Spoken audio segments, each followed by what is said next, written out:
Hello everyone, thank you for joining me. Today I am looking at Helldivers 2. I had really not intended to play this game at all. And then as I was looking at it and looking at the coverage, I pretty much decided I had to play it. And man, now that I'm playing it, I am having a hard time stopping playing it. It is kind of addictive. I mostly play solo just because most of my friends are not available until the weekend, and I happen to have some time during the week to play. So I've been playing solo. If you play solo, I think it's totally doable. It's just you need to take a more measured approach, and your progress is probably going to be slower than if you play with squad mates. I have joined some random groups here and there, but for the most part, I've enjoyed playing solo. So anyways, I wanted to go over the things that really sold me on the game and kind of what ended up convincing me to just keep playing it, and I think part of what brings the fun to the game.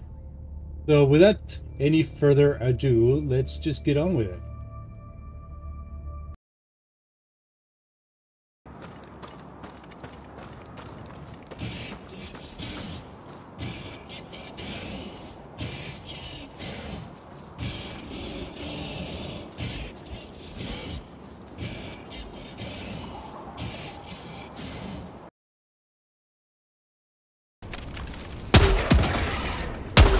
How'd you like the taste of freedom? You will never destroy our way of life. Bug hive spotted. Prepare to exterminate. Get some! Get some! Go now, and should you fall, remember this. Every day is a good day to die for democracy. Freedom never rests! To eat liberty by arms! Say hello to democracy!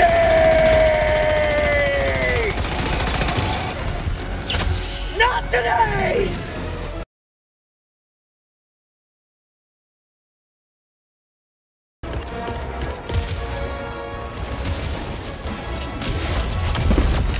Unleashing democracy.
Democracy's on its way.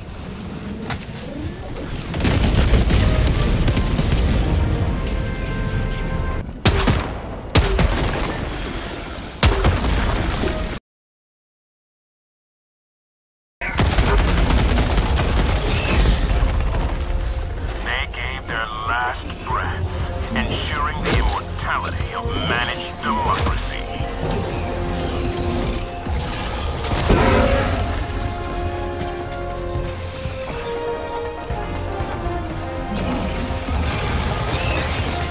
This is Pelican 1. Helldivers are outside the extraction zone. Landing aborted.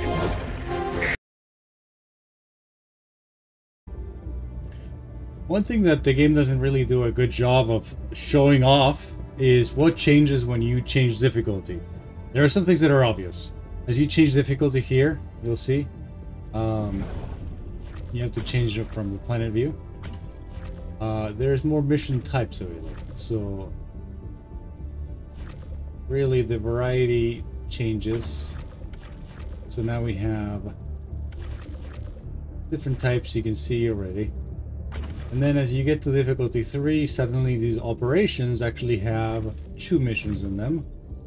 So each of those items is a separate mission. And if you complete both of them, on the second mission you get additional medals. And then as you go up to challenging, now you still have 2, but the medals are more. You got a higher level. And the other thing that has changed, and I'm not sure, oh yes, you can see it there at the bottom. The types of samples available are different. So here samples are just green, now it's green and orange. And then as I go up to hard, now these operations have 3 missions in them. And again, the third type of mission grants you additional medals. If you go up to extreme again, oh it doesn't. If you go up to extreme, you can see that that's happened again. So the difficulty, not only are there more objectives per operation, but there's also more rewards for each. And the other thing that is not clear, but is absolutely a thing, is that there are some types of mobs you're just not going to see in the lower difficulties. So for example, in trivial and easy, you're mostly going to see the basic bugs. Once you start to go to medium, you're going to start to see chargers, you're going to start to see not the hive guards, but the I forget what they're called, but there's also stalkers that show up. You see stalkers much more in challenging, but I have occasionally seen them on medium. You have tons and tons of chargers already in challenging mode. Hard mode, I believe, is when you start to see the bile monsters. I'm looking at the automatons now, but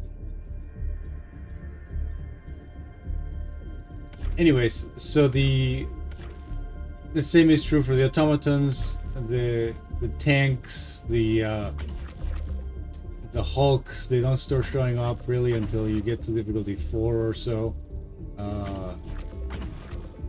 and the overall enemy density as you go up in difficulty is much higher.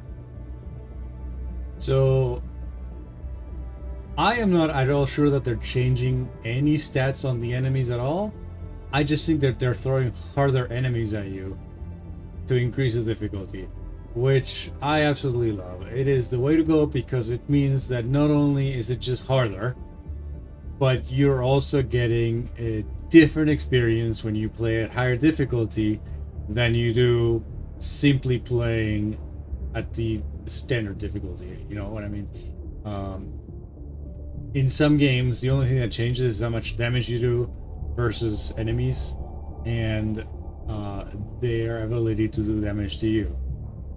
In this case, it's just more enemies, more different types of enemies, and enemies that are harder to fight or that just do a ton of damage to you. Because in some cases they're easy to kill if you get them the right way. But if you don't catch them in time, they will just destroy your squad. I love that.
The highest amount of money you can pay for credits in the game is $20, basically.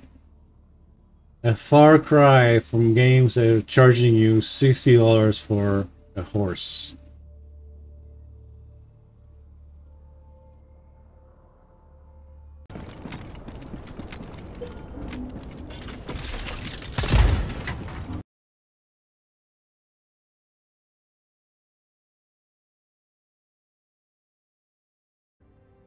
And as a bonus one, I just had to throw this one in. I don't know who noticed this, but volume goes to 11.